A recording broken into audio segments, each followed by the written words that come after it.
Bonjour tout le monde, je vous cueille au matin, voilà, on est encore pas coiffé, pas maquillé, au naturel, il n'y a pas plus naturel, mais je voulais vite vous faire un live avant de partir en séminaire parce que là pendant 2 jours je serai à Montpellier en séminaire avec ceux qui nous rejoignent à Saint-Martin-de-Londres.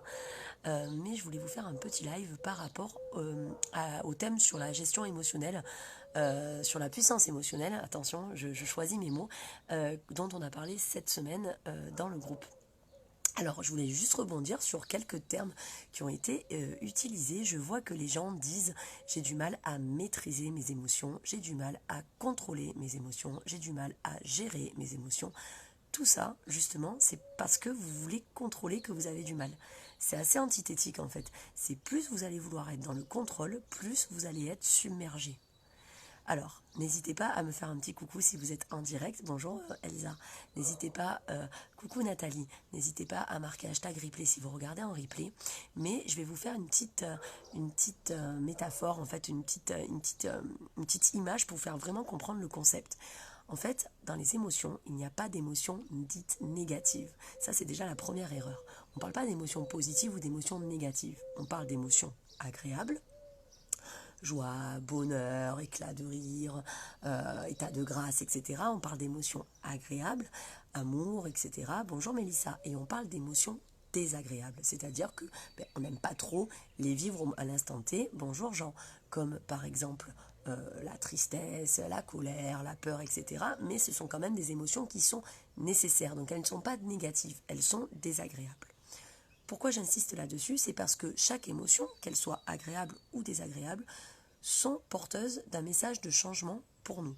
C'est-à-dire qu'elles réveillent une alarme en nous pour nous prévenir d'un trop-plein, d'un surplus, d'une action à tenir.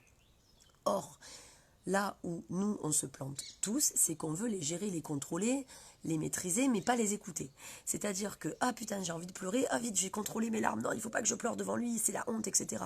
Ah, j'ai envie d'exploser de colère, il faut que je me lâche ma colère sur quelqu'un, il faut que je me défoule sur quelqu'un, donc je vais pas l'écouter. Et ainsi de suite, pareil pour la peur, j'ai peur, donc je vais pas faire, je vais surtout pas faire pour assouvir ma peur. Non, c'est plus vous allez maîtriser quelque chose, plus ça va jaillir, ça va sortir de vous puissance 20. Pourquoi? La petite image que je vais vous donner pour y penser, c'est qu'est-ce que c'est? Moi, pour moi, je compare les émotions à des adolescents.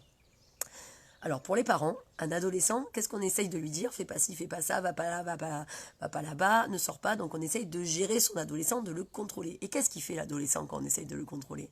L'adolescent, il se casse en courant, il fuit, il vous dit ah je te déteste, j'aurais aimé que tu sois morte, par exemple. Bon, je pousse à son paroxysme à la crise d'adolescence, mais voilà, l'adolescent, plus on va essayer de le contrôler, plus il va vouloir faire l'inverse de ce qu'on va lui dire. C'est pareil pour les émotions. Plus vous allez essayer de les contrôler, de les étouffer, de faire ça, plus elles vont vous dire ah mais j'ai quelque chose à te dire, écoute-moi, et c'est là où ça explose. Donc comment faire? Parce que c'est facile à dire sur le papier, mais c'est pas facile à vivre en réalité. Bonjour Julia et bonjour Elodie. Merci, tu as changé mon existence et ça va mieux maintenant pour le changement d'une nouvelle vie. Merci Mélissa, ça a été un plaisir de t'accompagner. Et merci pour ce témoignage. Et coucou Elodie. Alors, je reviens à cette crise d'adolescence émotionnelle. En fait, quand vos émotions essayent de vous dire quelque chose, ce qui est nécessaire, c'est de les écouter. Donc c'est plus dur à faire en réalité parce qu'on se sent submergé sur le moment, mais j'en suis complètement consciente et c'est pas parce que je suis coach que moi non plus, je ne me sens pas submergée. Alors comment faire? Bien, une fois qu'on a laissé passer cette submersion émotionnelle, donc les pleurs, les cris, les machins, tout ça, le principal, c'est d'analyser ce qui s'est passé. Et pour l'analyser, c'est en fait rechercher le besoin caché derrière l'explosion. Ok, j'ai explosé de colère sur mon concubin parce que là, il m'a gonflé, il a pas fait ça, il a pas fait ci. Ok, mais pourquoi il m'a gonflé? Pourquoi j'ai explosé de colère? Lui, c'est l'élément déclencheur. Quel est le besoin qu'il y avait derrière? Besoin de respect, besoin de reconnaissance, besoin de sécurité, etc. C'est à vous d'analyser. Vous êtes à l'intérieur de vous, c'est à vous de savoir quel besoin vous avez. C'est très important de vous auto-analyser pour pouvoir évoluer.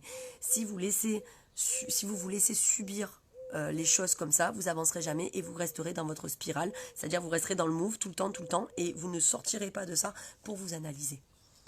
La deuxième chose à savoir, c'est que c'est ce que je disais au début, chaque émotion, chaque sentiment est porteur de messages de changement pour vous. Donc là, j'ai ressenti la colère. Quel est le message que m'apporte la colère? Et c'est pas un message négatif, c'est un message de changement.